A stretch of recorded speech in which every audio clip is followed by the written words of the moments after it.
Hello दोस्तों, स्वागत है आप सभी का हमारे चैनल हिंदी साहित्य साधना में।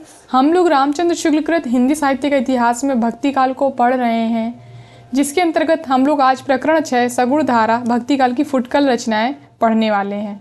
इसके पहले हम लोग भक्ति काल के 5 प्रकरण कर चुके हैं और इन प्रकरणों के MCQs भी सॉल्व कर चुके हैं। तो अगर आप लोगों ने इन सारी क्लासेस को नहीं देखा है तो आप लोग इसी वीडियो के डिस्क्रिप्शन बॉक्स में जाके इन सारी क्लासेस को देख सकते हैं। तो चलिए अब हम लोग पढ़ना स्टार्ट करते हैं। जिन राजनीतिक और सामाजिक परिस्थितियों के बीच भक्ति का काव्य प्रवाह उमड़ा, उनका संक्षिप्त उल्लेख आरंभ में हो चुका है। तो हम लोग प्रकरण 1 में देख चुके हैं कि जब भक्ति काल का उदय हो रहा था उस समय भारत की परिस्थितियां क्या थीं।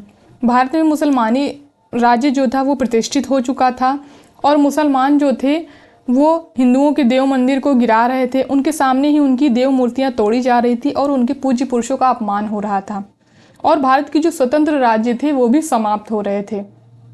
तो इन सारी परिस्थितियों के बीच भक्ति काल का उदय हुआ था। तो इन सारी चीज़ों को हम लोग प्रकरण 1 में देख चुके हैं। वह प्रवाह राजाओं या शासकों को प्रोत्साहन आदि पर अवलंबित ना था।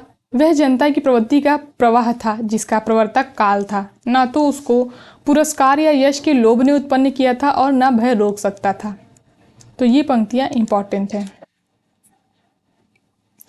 फिर उस प्रवाह काल के बीच अकबर ऐसे योग्य और गुणग्राही शासक का भारत के अधीश्वर के रूप में प्रतिष्ठित होना एक आकस्मिक बात थी। जो मुगल सम्राटों में जो अकबर था, इनके समय में भारतीय संस्कृति और कला को बहुत ज़्यादा प्रोत्साहन मिला था। अतः सूर और तुलसी ऐसे भक्त कवीश्वरों के प्रादुर्भाव के कारणों में अकबर द्वारा संस्थापित शांति सुख को गिनना भारी भूल है। उस शांति सुख के परिणाम स्वरूप जो साहित्य उत्पन्न हुआ वह दूसरे ढंग का था। उसका कोई एक निश्चित स्वरूप ना था। सच पूछिए तो वह उन कई प्रकार की रचना पद्धतियों का पुनरुत्थान था जो पठानों के शासन काल की अशांति और विप्लव के बीच दब सी गई थी और धीरे धीरे लुप्त होने जा रही थी।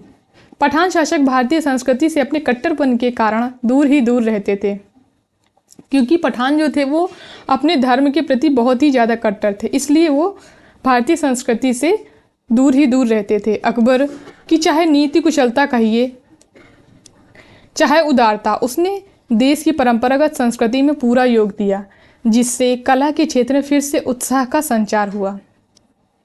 तो ये पंक्तियां यहाँ पर ये इम्पोर्टेंट है। जो भारतीय कलावंत छोटे मोटे राजाओं के यहाँ किसी प्रकार अपना जीवन निर्वाह करते हुए संगीत को सहारा दिए हुए थे, वे अब शाही दरबार में पहुंचकर वाह वाह की ध्वनि के बीच अपना कर्तव्य दिखाने लगे थे।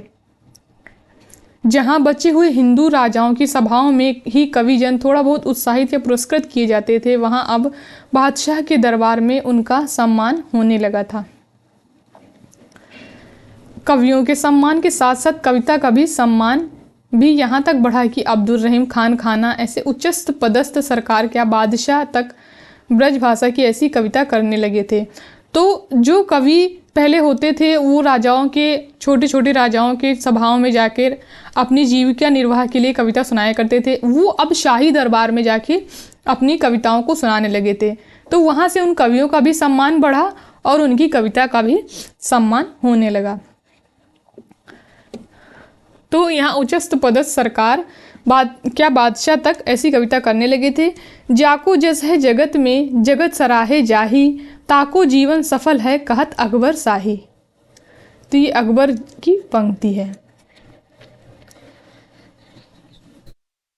फिर है नरहरि और गंग ऐसे सुकवि और तानसेन ऐसे गायक अकबर दरबार की शोभा बढ़ाते थे।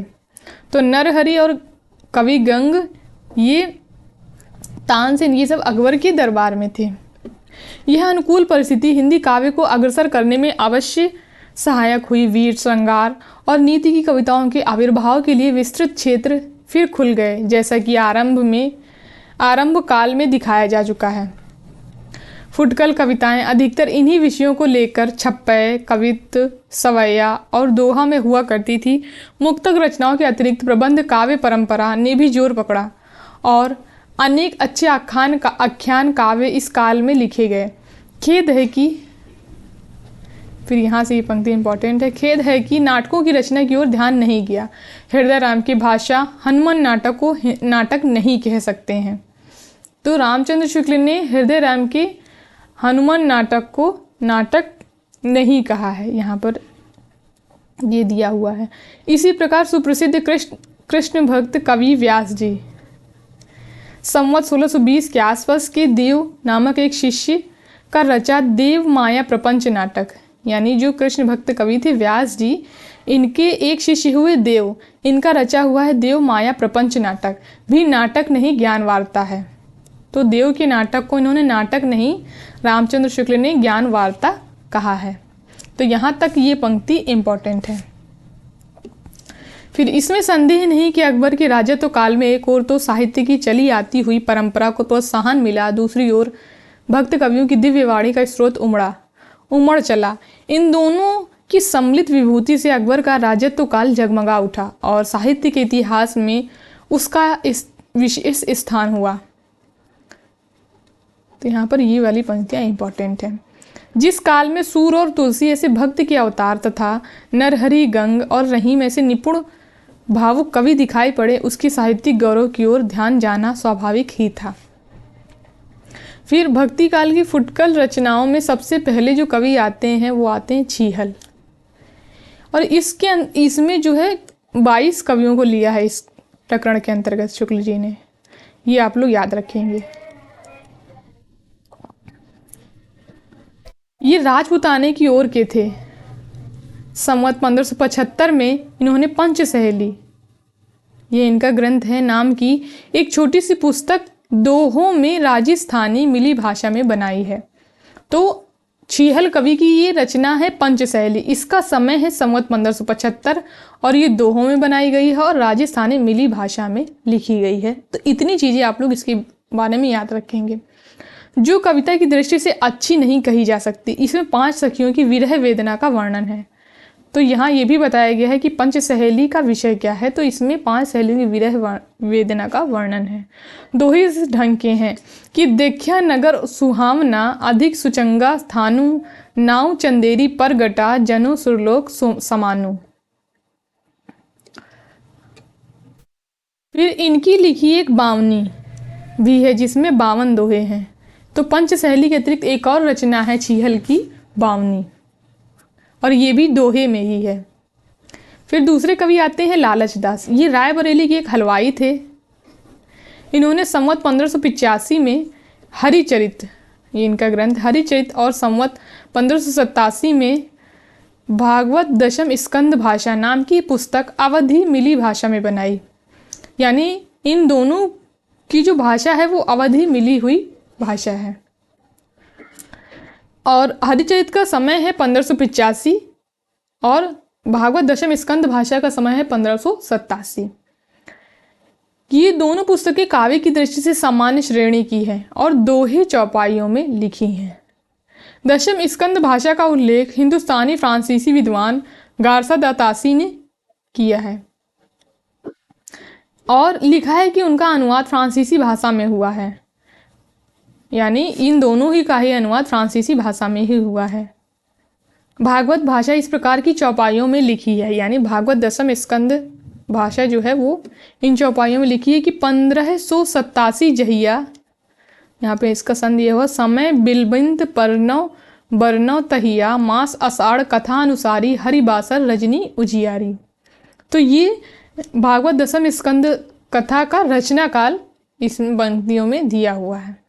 फिर तीसरे कवि आते हैं कृपाराम। इनका कुछ वृत्तांत ज्ञात नहीं है। इन्होंने संवत 1598 में रस रीति पर हित तरंगिणी नामक ग्रंथ दोहों में बनाया था।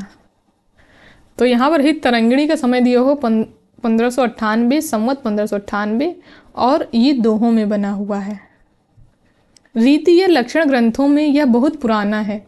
कवि ने कहा है कि और कवियों ने बड़े छंदों के विस्तार में श्रृंगार रस का वर्णन किया है, पर मैंने सुघरता के विचार से दोहों में वर्णन किया है। तो ये कृपाराम का कथन है और इम्पॉर्टेंट है। इससे जान पड़ता है कि इनके पहले और लोगों ने भी रीति ग्रंथ लिखे थे जो अब नहीं मिलते हैं। हित तरंगिणी के कई दोहे बिहारी के दोहों से मिलते जुलते हैं, पर इससे यह सिद्ध नहीं होता कि यह ग्रंथ बिहारी के पीछे का है, क्योंकि ग्रंथ में निर्माण काल बहुत स्पष्ट रूप में दिया हुआ है। सिद्धि निधि शिव मुख चंद्र लखी माघ शुद्धि तृतीयासु हित तरंगिणी हो रची कवि हित परम प्रकाशु। तो ये रचना काल दिया हुआ हित तरंगिणी का। फिर दो में से एक बात हो सकती है, या तो बिहारी ने उन दोहों को जानबूझकर लिया अथवा वे दोहे पीछे से मिल गए। हित तरंगिणी के दोहे बहुत ही सरस, भावपूर्ण और परिमार्जित भाषा में हैं। तो इसमें कृपाराम के संबंध में आप लोग ये याद रखेंगे कि इनकी जो रचना है वो हित तरंगिणी है और इसका समय 1598 है, संवत 1598 है और ये ग्रंथ दोहों में है। इतना आप लोग इसके बारे में याद रखेंगे। फिर यहाँ पर कुछ नमूने दिए गए हैं। लोचन चपल कटाक्ष सर अनियारे विषपूरी मन मृग बेंधे मुनिन के जग जन सहत बिसूरी। तो ये पंक्तियाँ इसकी इम्पॉर्टेंट हैं। फिर अगले कवि आते हैं महापात्र नरहरि बंदीजन। इनका जन्म संवत 1562 में और मृत्यु संवत 1667 में कही जाती है। महापात्र की उपाधि इन्हें अकबर के दरबार से मिली थी। तो यानी कि इनका नाम था नरहरि बंदीजन, लेकिन इनको महापात्र की उपाधि अकबर के द्वारा मिली थी। ये प्रश्न पेपर में पूछा जा सकता है कि नरहरि बंदीजन को महापात्र की उपाधि किस मुगल सम्राट के द्वारा मिली थी? तो अकबर के द्वारा इनको मिली थी। ये अरूनी फतेहपुर के रहने वाले थे और अकबर के दरबार में इनका बहुत मान था। इन्होंने छप्पय और कवित्त कहे हैं। इनके बनाए दो ग्रंथ परंपरा से प्रसिद्ध हैं, रुक्मिणी मंगल और छप्पय नीति। ये दो ग्रंथ इनके प्रसिद्ध हैं। एक तीसरा ग्रंथ कवित्त संग्रह भी खोज में मिला है। इनका वह प्रसिद्ध छप्पय नीचे दिया गया है, जिस पर कहते हैं अकबर ने गोवध बंद कराया था। तो ये यहाँ पर छप्पय दिया जाता है। अरिहु दंत तिन धरे ताहि नहीं मारी सकत कोई, हम संतत तिनु चरहि वचन उच्चरहि दीन होई, अमृत पै नित स्त्रावहि वछ मही थंभन जावहि, हिंदू ही मधुर न देहि कंटुक तुर्कहि न पियावहि, कहे कवि नरहरि अकबर सुनो बिनवती गौ जोरे करन, अपराध कौन मोहि मारियत मुए चाम सेवई चरण। तो इस सवये को सुनकर अकबर ने गोवध बंद करा दिया था। इस बुक को आप लोग मेरे टेलीग्राम चैनल हिंदी साहित्य साधना पर भी जाकर पढ़ सकते हैं। वहाँ पर भी मैंने इसकी PDF को शेयर कर दिया है। फिर अगले कवि आते हैं नरोत्तम दास। ये सीतापुर के जिले वाड़ी नामक कस्बे के रहने वाले थे। शिव सिंह सरोज में इनका संवत 1610 में वर्तमान रहना लिखा है। इनकी जाति का उल्लेख कहीं नहीं मिलता। इनका सुदामा चरित्र, ये ग्रंथ कई बार पेपर में पूछा जा चुका है कि ये किसका है, तो इसको आप लोग याद रखेंगे। सुदामा चरित्र नरोत्तम दास ग्रंथ बहुत प्रसिद्ध है। इसमें यहाँ से ये पंक्तियाँ इंपॉर्टेंट है। इसमें घर की दरिद्रता का बहुत ही सुंदर वर्णन है। यद्यपि यह छोटा है तथापि इसकी रचना बहुत ही सरस और हृदय ग्राहिणी है और कवि की भावुकता का परिचय देती है। तो ये देखिए, आपसे पूछा जा सकता है कि ये किस ग्रंथ के संबंध में ये पंक्तियां हैं, तो सुदामा चरित्र के संबंध में है। भाषा भी बहुत ही परिमार्जित और व्यवस्थित है। बहुतेरे कवियों के समान भर्ती के शब्द और वाक्य इसमें नहीं है। कुछ लोगों के अनुसार उन्होंने इसी प्रकार का एक और खंड काव्य ध्रुव चरित्र यानी सुदामा चरित्र के प्रकार का ध्रुव चरित्र भी लिखा है, पर वह कहीं देखने में नहीं आया। सुदामा चरित्र का यह सवैया बहुत लोगों के मुँह से सुनाई पड़ता है, जिसमें ये इम्पोर्टेंट भी है। शीस पगा न झगा तन पे, प्रभु जाने को आही बसे के ही ग्रामा, धोती फटी सी लटी दुपटी अरु पाए उपानह को नहीं सामा, द्वार खड़े दुज दुर्बल एक रहियो चकी सो वसुधा अभिरामा, पूछत दीन दयाल को धाम बतावत अपनो नाम सुदामा। तो ये पंक्तियाँ इंपॉर्टेंट हैं और आपसे पूछा जा सकता है कि ये किस ग्रंथ की पंक्तियाँ हैं। फिर कृष्ण की दीन वत्सलता और करुणा का एक यह और सवैया देखिए। कैसे बिहाल बिवाइन सो कंटक जाल पड़े गड़े पक जोए, हाय महासुख पाए सखा तुम आए इतै न कितै दिन खोए, देख सुदामा की दीन दशा करुणा करके करुणा निधि रोए, पानी परात को हाथ छुओ नहीं नैनन के जल सो पग धोए। तो ये पंक्तियां पेपर में पूछी जा चुकी हैं, तो इनको आप लोग याद रखेंगे, ये इम्पोर्टेंट है। फिर अगले कवि आते हैं आलम। ये अकबर के समय में एक मुसलमान कवि थे जिन्होंने संवत 991 हिजरी अर्थात संवत 1639 से 40 में माधवानल काम कंदला, इनका ये ग्रंथ पेपर में पूछा जा चुका है। माधवानल काम कंदला नाम की एक प्रेम कहानी दोहा चौपाई में लिखी थी। 5-5 चौपाइयों अर्थालियों पर एक दोहा या सोरठा है। यह श्रृंगार रस की दृष्टि से ही लिखी जान पड़ती है, आध्यात्मिक दृष्टि से नहीं। तो ये देखिए आपसे पूछा जा सकता है कि किस ग्रंथ के संबंध में है, तो ये माधवानल काम कंदला के संबंध में ये पंक्तियां हैं। इसमें जो कुछ रुचिरता है वह कहानी की है, वस्तु वर्णन भाव व्यंजना आदि की नहीं। कहानी भी प्राकृत या प्रभंश से चली आती हुई कहानी है। कवि ने रचना काल का उल्लेख इस प्रकार किया है कि दिल्ली पति अकबर सुल्ताना, सप्तद्वीप में जाकी आना, धर्मराज सब देश चलावा, हिंदू तुर्क पंथ सब लावा। तो ये रचना काल दिया हुआ है माधवानल काम कंदला का। सॉरी, ये यहाँ पे सन 991 आही करो कथा हो बोलो ताही। फिर अगले जो कवि आते हैं वो है महाराज टोडरमल। ये कुछ दिन शेरशाह के यहाँ ऊंचे पद पर थे। पीछे अकबर के समय में भूमिकर विभाग के मंत्री हुए। तो यानी पहले ये शेरशाह के यहाँ थे, फिर अकबर के यहाँ ये भूमिकर विभाग के मंत्री हो गए। फिर इनका जन्म संवत 1550 में और मृत्यु संवत 1646 में हुई। ये कुछ दिनों तक बंगाल के सूबेदार भी थे। ये जाति के खत्री थे।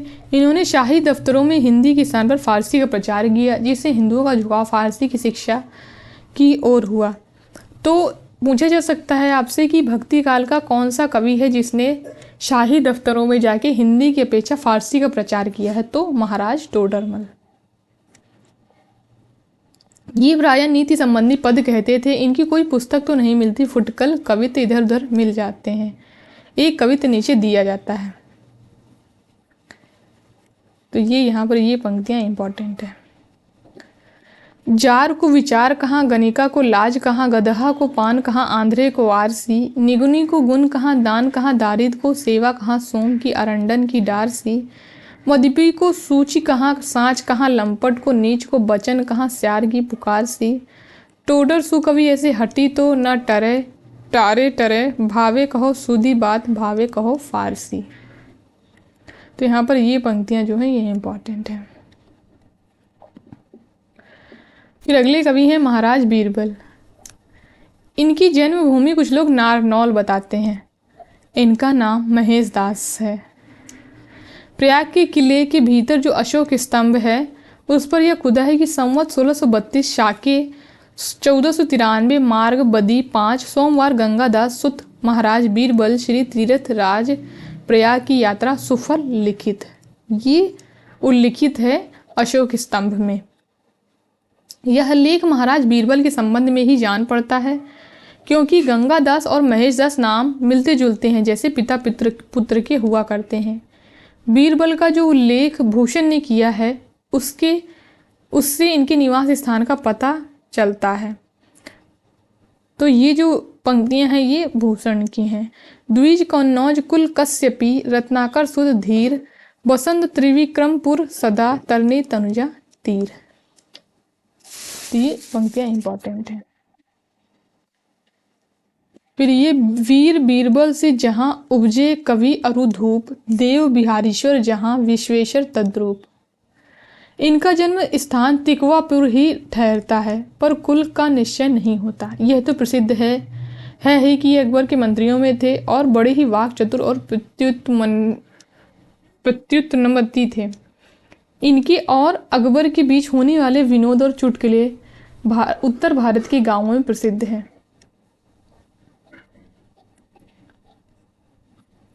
महाराज बीरबल ब्रजभाषा के अच्छे कवि थे और कवियों का बड़ी उदारता के साथ सम्मान करते थे।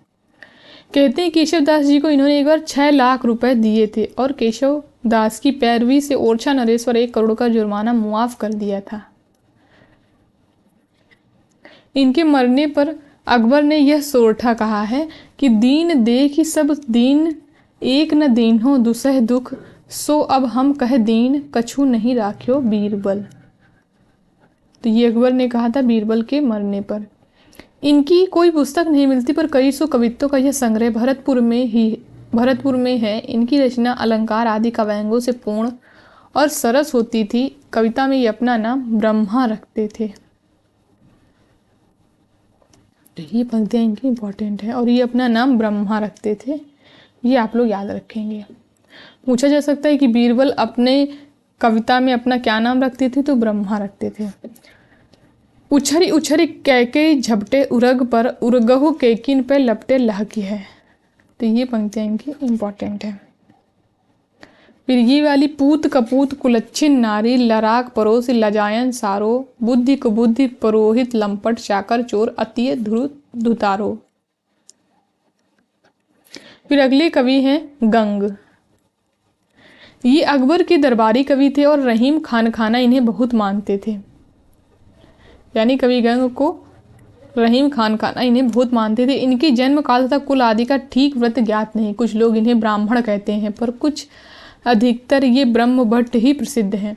ऐसा कहा जाता है कि किसी नवाब या राजा की आज्ञा से ये हाथी से चिरवा डाले गए थे, और उसी समय मरने से पहले इन्होंने यह दोहा कहा था कि कबहू न बढ़ुआ रन चढ़े, कबहू न बाजी बम्ब, सकल सबाही प्रणाम करी, विदा होत कवि गंग। तो ये कवि गंग ने अपने मरने से पहले बोला था ये दोहा। इसके अतिरिक्त कई और कवियों ने भी इस बात का उल्लेख व संकेत किया है। देव कवि ने कहा है कि एक भय प्रेत, एक मिंजी मारे हाथी। ये पद भी इस संबंध में ध्यान देने योग्य है कि सब देवन को दरबार जुर्यो, तह पिंगल छंद बनाए के गायो, जब काहू ते अर्थ कहो न गयो, तब नारद एक प्रसंग चलायो। तो ये इंपॉर्टेंट पंक्तियां हैं। फिर है कि इन प्रमाणों से वह घटना ठीक ठहरती है। गंग कवि बहुत निर्भीक होकर बात कहते थे। वे अपने समय के नरकाव्य करने वाले कवियों में श्रेष्ठ माने जाते थे। ये इंपॉर्टेंट पंक्ति है। दास जी ने कहा है कि तुलसी गंग दुओ भय, सु कविन के सरदार। कहते हैं रहीम खान खाना ने एक छप्पे पर इन्हें 36 लाख रुपए दे डाले थे। वह छप्पा है चकित भंवरी रही गयो, गम नहीं करत कमल वन, आहि फन मनि नहीं लेत, तेज नहीं बहत पवन वन। तो ये पंक्तियां हैं इंपॉर्टेंट है। सारांश यह है कि गंग अपने समय के प्रधान कवि माने जाते थे। इनकी कोई पुस्तक अभी तक नहीं मिली है। पुराने संग्रह ग्रंथों में इनके बहुत से कवित्व मिलते हैं। सरल हृदय के अतिरिक्त वाग वैधज्ञ भी इनमें प्रचुर मात्रा में है। वीर और श्रृंगार रस के बहुत ही रमणीक कवित्व इन्होंने कहे हैं। कुछ अन्योक्तियां बड़ी मार्मिक हैं। हास्य रस का पुट भी बड़ी निपुणता से ये अपनी रचना में देते हैं। घोर अतिशयोक्तिपूर्ण वस्तु व्यंग्य पद्धति पर विरह ताप का वर्णन भी इन्होंने किया है। तो ये पंक्तियां इम्पॉर्टेंट है। उस समय की रुचि को रंजित करने वाले सब गुण इनमें वर्तमान थे, इसमें कोई संदेह नहीं। इनका कविता काल विक्रम की 17वीं शताब्दी का अंत मानना चाहिए। रचना के कुछ नमूने देखिए, जिसमें ये पंक्ति इंपॉर्टेंट है। बैठ की सखिन संग पियो को गवन सुनियो, सुख के समूह में वियोग आगे भर की। तो ये पंक्ति इंपॉर्टेंट है। फिर ये इंपॉर्टेंट है। फूटी गज घटा गन घटा, ज्यो सरद की, ऐते मान सोनित की नदियां उमड़ चली। ये वाली देखत की वृक्षन पे धीरज सुभायमान, कीर चलियो चखबे को प्रेम जिए जग्यो है, लाल फल देख के जटान मंडारन लगे, देखत बटोही बहु तेरे डगमग्यो है। तो ये पंक्तियां इंपॉर्टेंट हैं। फिर अगले कवि हैं मनोहर कवि। ये कछवाहे सरदार थे जो अकबर के दरबार में रहा करते थे। शिव सिंह सरोज में लिखा है कि ये फारसी और संस्कृत के अच्छे विद्वान थे और फारसी कविता में अपना उपनाम तौसनी रखते थे। जैसे बीरबल अपना कविता में नाम ब्रह्मा रखते थे, उसी प्रकार ये कविता में अपना नाम तौसनी रखते थे। इन्होंने शत प्रश्नोत्तरी नाम की पुस्तक बनाई थी। बनाई है तथा तो इनकी जो पुस्तक है वो है शत प्रश्नोत्तरी तथा नीति और श्रृंगार रस के बहुत ही फुटकल दोहे कहे हैं। इनका कविता काल संवत 1620 के आगे माना जा सकता है। इनके श्रृंगारिक दोहे मार्मिक और मधुर हैं, पर उनमें कुछ फारसीपन के छींटे मौजूद हैं। तो ये यहाँ पर ये पंक्तियाँ इंपॉर्टेंट हैं। 2-4 नमूने देखिए। इंदु बदन नरगिस नयन संबल वारे बार उर कुमकुम कोकिल बयन जे ही लखी लाजत मार। तो ये इंपॉर्टेंट पंक्तियाँ हैं। फिर अगले कवि आते हैं बलभद्र मिश्र। ये ओरछा के सनाडे ब्राह्मण पंडित काशीनाथ के पुत्र और प्रसिद्ध कवि केशव दास के बड़े भाई थे, यानी केशव दास के बड़े भाई थे बलभद्र मिश्र। इनका जन्म काल संवत 1600 के लगभग माना जा सकता है। इनका नक्षिक श्रृंगार का एक प्रसिद्ध ग्रंथ है। तो इनके ग्रंथ का नाम है नक्षिक और ये श्रृंगार का एक प्रसिद्ध ग्रंथ है, जिसमें यहाँ से ये पंक्तियाँ इंपॉर्टेंट है, जिसमें इन्होंने नायिका के अंगों का वर्णन उपमा, उत्प्रेक्षा, संदेह आदि अलंकारों के प्रचुर विधान द्वारा किया है। ये केशवदास जी के समकालीन या पहले के उन कवियों में थे जिनके चित्त में रीति के अनुसार काव्य रचने की प्रवृत्ति रही थी। कृपाराम ने जिस प्रकार रस रीति का अवलंबन कर नायिका का वर्णन किया है, उसी प्रकार बलभद्र नायिका के अंगों का एक स्वतंत्र विषय बनाकर चले थे। इनका रचना काल संवत 1540 के पहले माना जा सकता है। इनके रचना इनकी बहुत प्रौढ़ और परिमार्जित है। इससे अनुमान होता है कि नक्षिक के अतिरिक्त इन्होंने और भी पुस्तकें लिखी होंगी। संवत 1891 में गोपाल कवि ने बलभद्रकृत नक्षिक की एक टीका लिखी। तो पेपर में प्रश्न पूछा जा सकता है कि नक्षिक की टीका किसने लिखी थी? तो गोपाल कवि ने 1891 में नक्षिक की एक टीका लिखी थी, जिसमें उन्होंने बलभद्रकृत 3 और ग्रंथों का उल्लेख किया है। बलभद्री व्याकरण, हनुमान नाटक, गोवर्धन सतसई टीका। तो इन 3 ग्रंथों का उल्लेख उन्होंने और किया है बलभद्र के।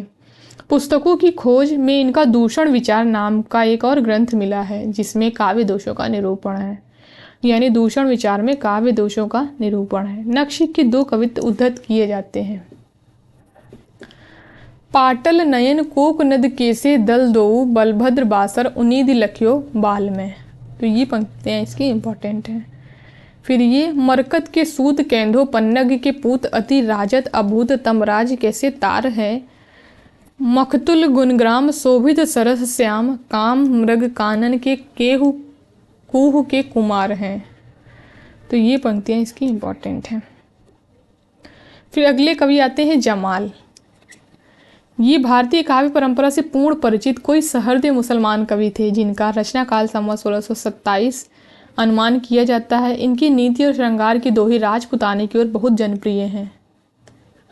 तो ये इंपॉर्टेंट पंक्ति है। भावों की व्यंजना बहुत मार्मिक पर सीधे साधे ढंग पर की गई है। इनका कोई ग्रंथ तो नहीं मिलता, पर कुछ संग्रहित दोहे मिलते हैं। सहृदयता के अतिरिक्त इनमें शब्द क्रीड़ा की निपुणता थी। इससे इन्होंने कुछ पहेलियां भी अपने दोहे में रखी हैं। कुछ नमूने दिए जाते हैं।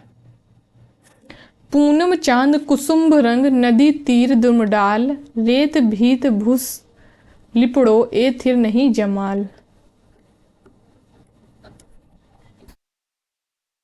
फिर अगले जो कवि हैं वो आते हैं केशव दास। ये सनाट्य ब्राह्मण कृष्णदत्त के पौत्र और काशीनाथ के पुत्र थे। इनका जन्म संवत 1612 और मृत्यु संवत 1674 के आसपास हुई। ओरछा नरेश महाराज राम के भाई इंद्रजीत सिंह की सभा में रहते थे। तो ये जितने आश्रयदाता कवियों के आश्रयदाता हैं, इनके नाम आप लोग याद रखेंगे, क्योंकि ये पेपर में पूछे जाते हैं। जिस प्रकार केशवदास के आश्रयदाता थे महाराज इंद्रजीत, ओरछा नरेश महाराज राम के भाई इंद्रजीत इनके आश्रयदाता राजा थे। जहाँ इनका बहुत मान था, इनके घराने में बराबर संस्कृत के अच्छे पंडित होते आए थे। तो ये पंक्तियाँ इंपॉर्टेंट हैं। इनके बड़े भाई बलभद्र मिश्र भाषा के अच्छे कवि थे। इस प्रकार की परिस्थिति में रहकर ये अपने समय के प्रधान साहित्य शास्त्र कवि माने गए। इनके आविर्भाव काल से कुछ पहले रस, अलंकार आदि काव्यांगों के निरूपण की ओर कुछ कवियों का ध्यान जा चुका था। यानी इनसे पहले भी काव्य, रस और अलंकार को लेकर ग्रंथ पहले लिखे जा चुके थे। यह स्वाभाविक भी था क्योंकि हिंदी की काव्य रचना प्रचुर मात्रा में हो चुकी थी। लक्ष्य ग्रंथों के उपरांत ही लक्षण ग्रंथों का निर्माण होता है। केशवदास जी पंडित, संस्कृत के पंडित थे। यहाँ से ये पंक्तियाँ इंपॉर्टेंट है। केशवदास जी संस्कृत के पंडित थे, अतः शास्त्रीय पद्धति से साहित्य चर्चा का प्रचार भाषा में पूर्ण रूप से करने की इच्छा इनके लिए स्वाभाविक थी। तो ये पंक्तियाँ इंपॉर्टेंट है। केशवदास के पहले संवत 1598 में कृपाराम थोड़ा रस निरूपण कर चुके थे। इसी समय चरखारी के मोहनलाल मिश्र ने श्रृंगारवत नामक एक ग्रंथ श्रृंगार रस संबंधी लिखा है। नरहरि कवि के साथ अकबरी दरबार में जाने वाले करनेस कवि ने करणाभरण, श्रुतिभूषण और भूभूषण नाम के तीन ग्रंथ अलंकार संबंधी लिखे थे। तो केशवदास के ग्रंथों से पूर्व भी इतने सारे ग्रंथ और लिखे जा चुके थे, पर अब तक किसी कवि ने, यहाँ से ये पंक्तियाँ इंपॉर्टेंट हैं, पर अब तक किसी कवि ने संस्कृत साहित्य शास्त्र में निरूपित काव्यांगों का पूरा परिचय नहीं कराया था। यह काम केशवदास ने किया। फिर ये काव्य में अलंकार का स्थान प्रधान समझने वाले चमत्कारी कवि थे। तो जिस प्रकार भरत मुनि ने रस को प्रधान माना है, उसी प्रकार केशवदास ने अलंकार को काव्य में प्रधान स्थान दिया है। जैसा कि इन्होंने स्वयं कहा है, ये इंपॉर्टेंट पंक्तियां हैं। यद्यपि सुजाति सुलक्षिणी सुबरन सरस सुव्रत भूषण बिनु न बिराजई कविता बनिता मित। तो ये पंक्तियां इंपॉर्टेंट है। अपनी इसी मनोवृत्ति के अनुसार इन्होंने भामह, उद्भट और दंडी आदि प्राचीन आचार्यों का अनुसरण किया, जो कि रस, रीति आदि सब कुछ अलंकार के अंतर्गत ही लेते थे। साहित्य शास्त्र को अधिक व्यवस्थित और समुन्नत रूप में लाने वाले मम्मट, आनंद वर्धनाचार्य और विश्वनाथ का नहीं। तो इन्होंने सिर्फ प्राचीन जो आचार्य थे उन्हीं का अनुकरण किया था, यानी भामह, उद्भट और दंडी का ही अनुकरण इन्होंने किया है। साहित्य शास्त्र को अधिक व्यवस्थित और समुन्नत रूप में लाने वाले मम्मट, आनंद वर्धनाचार्य और विश्वनाथ का नहीं किया है। यहाँ पर ये पंक्तियाँ जो हैं ये इंपॉर्टेंट हैं। अलंकार के सामान्य और विशेष दो भेद करके इन्होंने उसके अंतर्गत वर्णन की प्रणाली ही नहीं, वर्णन के विषय भी लिए हैं। अलंकार शब्द का प्रयोग इन्होंने व्यापक अर्थ में किया है। वास्तविक अलंकार इनके विशेष अलंकार ही हैं। अलंकारों के लक्षण इन्होंने दंडी के काव्यादर्श से तथा बहुत सी बातें अमर रचित काव्य कल्प लता वृत्ति और केशव मिश्र कृत अलंकार शेखर से ली है। तो अलंकारों के लक्षण इन्होंने कहाँ से लिए हैं? दंडी के काव्यादर्श से, अमर के रचित काव्य कल्प लता वृत्ति से और केशव मिश्र के अलंकार शेखर से लिया है। पर केशव के 50 या 60 वर्ष पीछे हिंदी लक्षण ग्रंथों की जो परंपरा चली वह केशव के मार्ग पर नहीं चली। काव्य के स्वरूप के संबंध में वह रस प्रधानता मानने वाले काव्य प्रकाश और साहित्य दर्पण के पक्ष पर रही और अलंकारों के निरूपण में उसने अधिकतर चंद्रालोक और कुवलयानंद का अनुसरण किया। इसी से केशव के अलंकार लक्षण हिंदी में प्रचलित अलंकार से नहीं मिलते। केशव ने अलंकारों पर कवि प्रिया और रस पर रसिक प्रिया लिखी है। तो ये प्रश्न पेपर में पूछा जा सकता है कि कवि प्रिया है जो वो किस पर है? अलंकार, छंद, दोहा किस पर है? तो वो अलंकारों पर है कवि प्रिया, और रस प्रिया जो है वो रस पर है। इन ग्रंथों में केशव का अपना विवेचन कहीं नहीं दिखाई पड़ता। सारी सामग्री कई संस्कृत ग्रंथों से मिलती है। नामों में अवश्य कहीं कहीं थोड़ा हेर फेर मिलता है, जिससे गड़बड़ी के सिवा और कुछ नहीं हुआ है। उपमा के जो 22 भेद केशव ने रखे हैं उनमें से 15 तो ज्यों के त्यों दंडी के हैं, 5 केवल नाम भर बदल दिए गए हैं।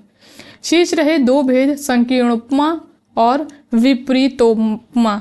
इनमें विपरीतोपमा को उपमा कहना ही व्यर्थ है। इसी प्रकार आक्षेप के जो 9 भेद केशव ने रखे हैं, उनमें 4 तो ज्यों के त्यों दंडी के हैं, 5वां मरणाक्षेप दंडी का मूर्छाक्षेप ही है। तो ज़्यादातर इन्होंने दंडी का ही अनुकरण किया है अपनी काव्य ग्रंथों में। कवि प्रिया का प्रेमालंकार दंडी के प्रेयस का ही नामांतर है। उत्तर अलंकार के चारों भेद वास्तव में पहेलियां हैं। कुछ भेदों को दंडी से लेकर केशव ने उनका और ही अर्थ समझा है। अब यहाँ पर केशव दास के ग्रंथ बहुत ज़्यादा इंपॉर्टेंट है और ये पेपर में पूछे जाते हैं।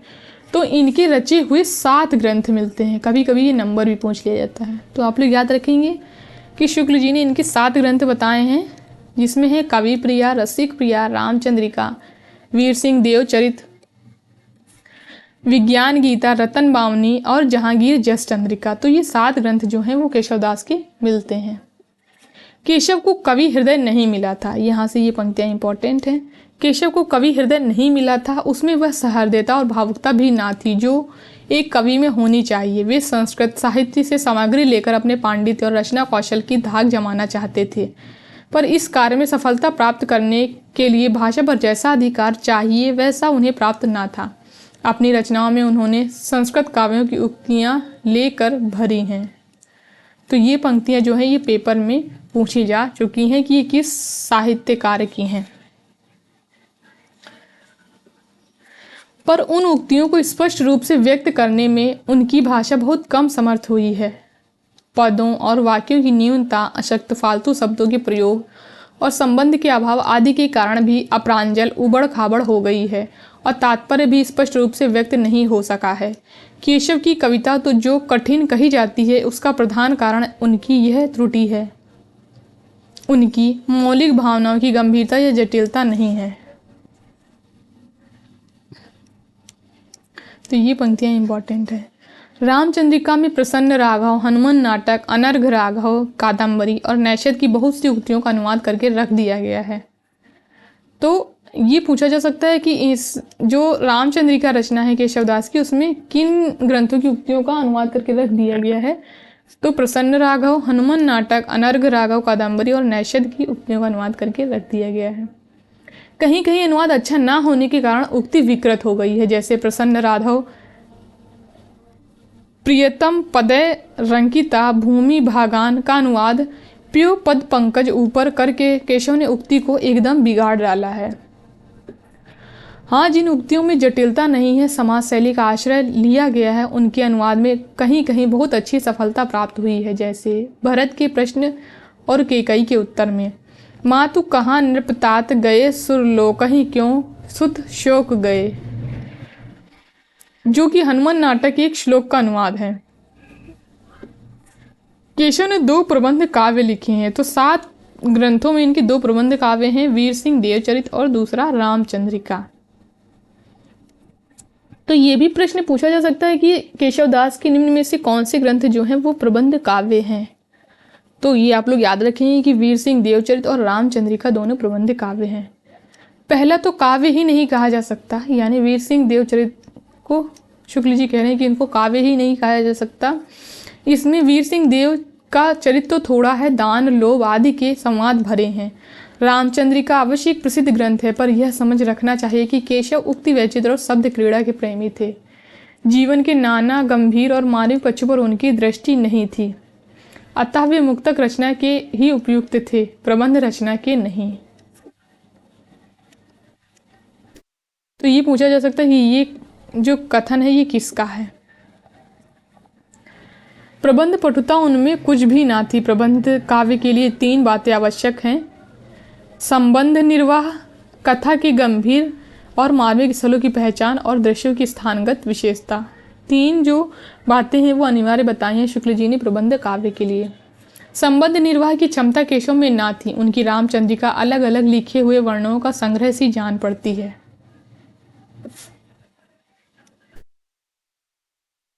कथा का चलता प्रवाह न रख सकने के कारण ही उन्हें बोलने वाले पात्रों के नाम के अनुकरण पर पद्यों से अलग सूचित करने पड़े हैं। दूसरी बात भी केशव में कम पाई जाती है। रामायण की कथा केशव के हृदय पर कोई विशेष प्रभाव रहा हो, यह बात नहीं पाई जाती। उन्हें एक बड़ा प्रबंध काव्य भी लिखने की इच्छा हुई और उन्होंने उसके लिए राम कथा ले ली। उस कथा के भीतर जो मार्मिक स्थल हैं उसकी ओर केशव का ध्यान बहुत कम गया है।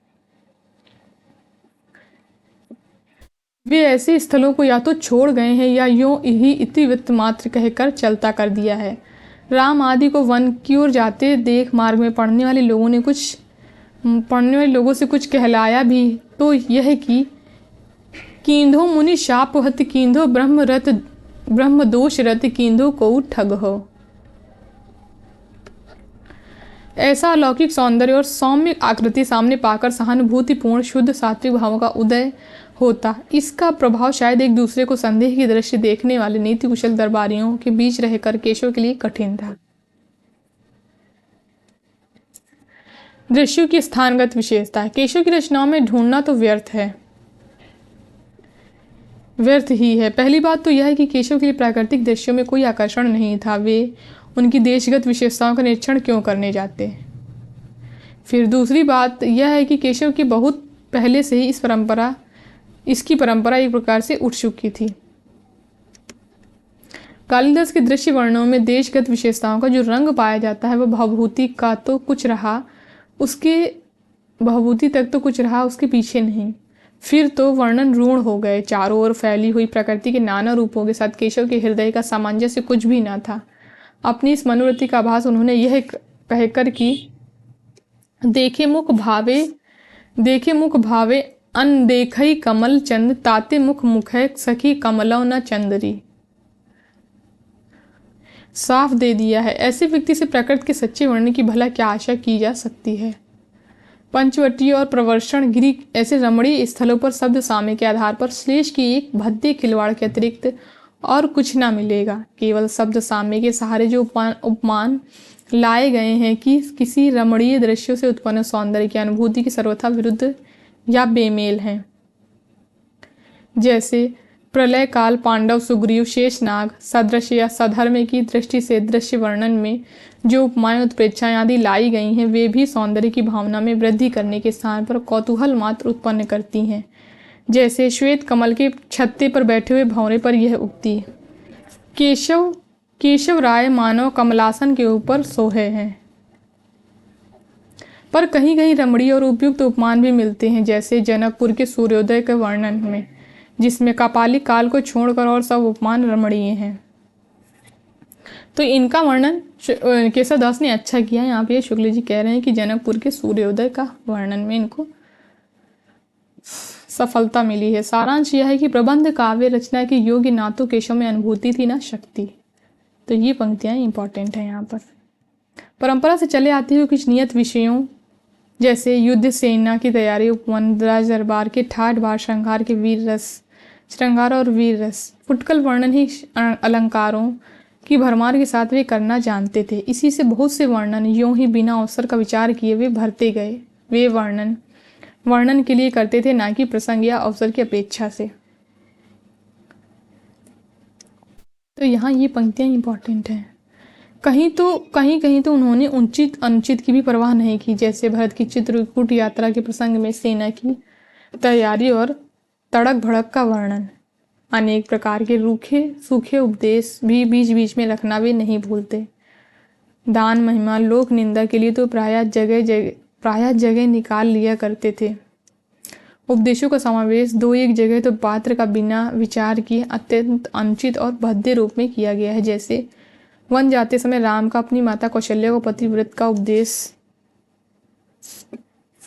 रामचंद्रिका, यहाँ पर ये जो पंक्ति है ये इंपॉर्टेंट है। रामचंद्रिका के लंबे चौड़े वर्णनों को देखने से स्पष्ट लक्षित होता है कि केशव की दृष्टि जीवन के गंभीर और मार्मिक पक्ष पर ना थी। उनका मन राजसी ठाट बाट, तैयारी, नगरों की सजावट, चहल पहल आदि के वर्णन में ही विशेषता लगता है। तो ये पंक्तियाँ यहाँ पर ये इंपॉर्टेंट है। फिर केशव की रचना सबसे अधिक विकृत और अरुचिकर करने वाली वस्तु है अलंकारिक चमत्कार की प्रवृत्ति, जिसके कारण ना तो भावों की प्रकृत व्यंजना के लिए जगह बचती है और ना सच्चे हृदयग्राही वस्तु वर्णन के लिए। तो यहाँ पर ये पंक्ति भी इम्पॉर्टेंट है। पद दोष, वाक्य दोष आदि तो बिना प्रयास जगह जगह मिल सकते हैं। कहीं कहीं उपमान भी बहुत हीन और बेमेल है। जैसे राम की वियोग दशा के वर्णन में यह वाक्य, बासर की संपत्ति उलूक ज्योना चितवत। रामचंद्रिका में केशव को सबसे अधिक सफलता हुई है संवादों में। इन संवादों में पात्रों के अनुकूल क्रोध, उत्साह आदि की व्यंजना भी बहुत सुंदर है, जैसे लक्ष्मण राम परशुराम संवाद तथा लवकुश के प्रसंग के संवाद तथा वाक्पटुता और राजनीतिक दांवपेच का आभास भी प्रभावपूर्ण है। उनका रावण अंगद तुलसी के संवाद से कहीं अधिक उपयुक्त और सुंदर है। रामचंद्रिका और कवि प्रिया दोनों का रचना काल कवि ने 1658 दिया है, केवल मास में अंतर है। तो यहाँ पर केशवदास की दो रचनाओं का रचना काल जो है वो बिल्कुल सेम है, रामचंद्रिका और कवि प्रिया का, दोनों का रचना काल संवत 1658 है। रसिक प्रिया संवत 1658 की रचना प्रौढ़ है, उदाहरणों में चतुराई और कल्पना से काम लिया गया है और पद विन्यास भी अच्छे हैं। ये पंक्तियां इंपॉर्टेंट है। इन उदाहरणों में वाग वैधव्य के साथ साथ सरसता भी बहुत कुछ पाई जाती है। विज्ञान गीता संस्कृत की प्रबोध चंद्रोदय नाटक के ढंग की पुस्तक है। तो विज्ञान गीता जो इनका ग्रंथ है वो संस्कृत के प्रबोध चंद्रोदय नाटक की ढंग की पुस्तक कहा है शुक्ल जी ने। रतन बावनी इंद्रजीत के बड़े भाई रत्न सिंह की वीरता छप्पयों में अच्छा वर्णन है। यह वीर रस का अच्छा काव्य है। यहाँ ये पंक्ति भी इंपॉर्टेंट है। केशव की रचना सूर, तुलसी आदि की सरसता और तन्मयता चाहे ना हो। केशव की रचना में सूर, तुलसी आदि की सरसता और तन्मयता चाहे ना हो, पर काव्यांगों का विस्तृत परिचय कराकर उन्होंने आगे के लिए मार्ग खोला। तो ये पंक्ति इंपॉर्टेंट है। कहते हैं वे रजसिक जीव थे। एक दिन बुढ़े होने पर किसी कुएं पर बैठे थे। वहां की स्त्री ने बाबा कहकर संबोधित किया। इस पर इनके मुंह से यह दोहा निकला कि केशव केसन अस बरी बैरी हूँ जस ना कराही, चंद्र बदनी मृग लोचनी बाबा कहीं कहीं जाही। केशवदास की रचना के कुछ उदाहरण नीचे दिए जाते हैं। जो हो कहो रहिए तो प्रभुता प्रकट होती, चलन कहो तो हित हानि नहीं सहनो, और भावे सो करहूं सो उदास भाव प्राण नाद, साथ ले चलहूं कैसे लोक लाज बहनो। तो यहाँ पर ये पंक्तियां जो हैं ये इंपॉर्टेंट है।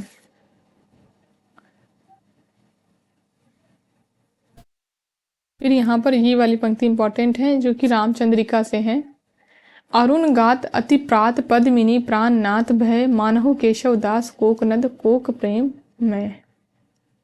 तो ये पंक्तियां यहाँ पर इंपॉर्टेंट है।